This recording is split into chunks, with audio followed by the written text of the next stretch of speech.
La beauté de l'univers et la grandeur de la création divine.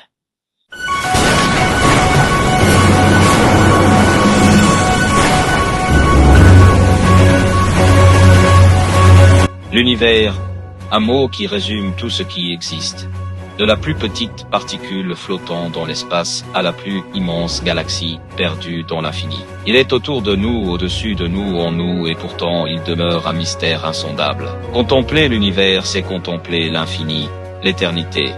Une beauté silencieuse et profonde. Mais ce qui est encore plus merveilleux, c'est de comprendre que ce vaste univers n'est pas le fruit du hasard, mais l'œuvre d'un créateur tout-puissant qui a façonné toutes choses avec perfection et sagesse. Allah, exalté soit-il, dit dans le Coran.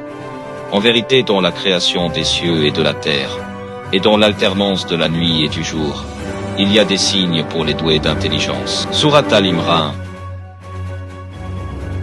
Et qu'il est magnifique de lever les yeux vers le ciel nocturne, et de voir ce voile étoilé, paré de lumière scintillante qui dessine une fresque céleste enivrante. Ce ciel peuplé de planètes, d'astres et de galaxies, n'a pas été créé en vain.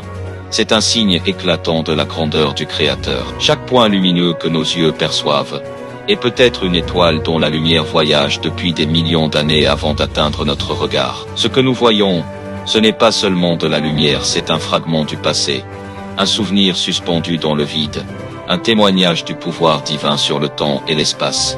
Et ce qui est encore plus stupéfiant, c'est que cette beauté éloignée nous habite aussi. La science moderne nous apprend que les éléments qui composent nos corps, le fer, le calcium, le carbone, ont été formés au cœur d'étoiles mortes depuis des milliards d'années. En d'autres termes, nous sommes faits de poussière d'étoiles, modelés par la main du Créateur vivant, pensant, sensible à la beauté.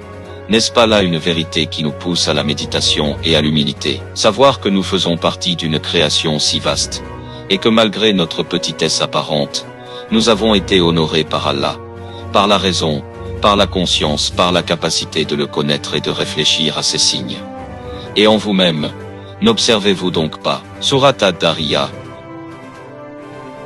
Dieu qui existe dans cet univers immense parle de Dieu, les galaxies qui tournent avec ordre, les planètes qui suivent leur orbite sans collision, les étoiles qui brillent avec constance, les trous noirs qui avalent matière et lumière, tout cela obéit à des lois précises, établies par le Tout-Puissant, qui ne faillit jamais. Lorsque nous contemplons cette beauté cosmique, nous nous rappelons que Dieu est beau et qu'il aime la beauté. La perfection de la création reflète la perfection du Créateur. Le prophète Mohammed, que les bénédictions d'Allah soient sur lui, a dit: Allah a prescrit l'excellence en toutes choses.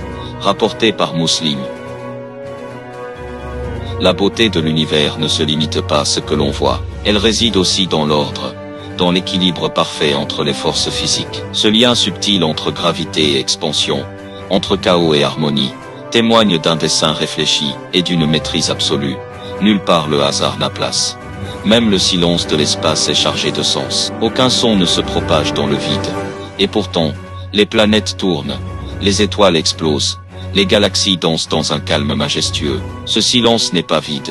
Il est une louange, un tasbih cosmique, que nous ne comprenons peut-être pas, mais que Dieu entend. Il n'est rien qui ne le glorifie par sa louange, mais vous ne comprenez pas leur glorification. Sourate Al-Isra.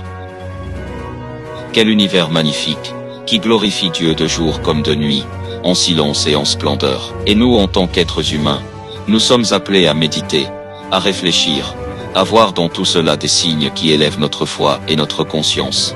La beauté de l'univers n'est pas un simple spectacle visuel, c'est une invitation à la foi, à l'humilité, à la gratitude. Elle nous appelle à reconnaître que nous ne sommes pas le centre du monde, mais que nous avons une responsabilité, un honneur, celui de comprendre, d'adorer et de préserver cette création. Allah dit également: ceux qui invoquent Allah debout, assis, couchés sur leur côté, et qui méditent sur la création des cieux et de la terre disent: Notre Seigneur, tu n'as pas créé cela en vain.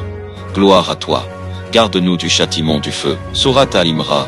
En fin de compte, l'univers n'est pas là pour satisfaire une simple curiosité scientifique ou esthétique. Il est là pour nous rappeler Dieu, pour nous conduire à lui, pour éveiller en nous la soumission, l'amour, l'émerveillement. Dans chaque étoile, chaque atome, chaque souffle du vent cosmique, il y a un appel discret mais puissant.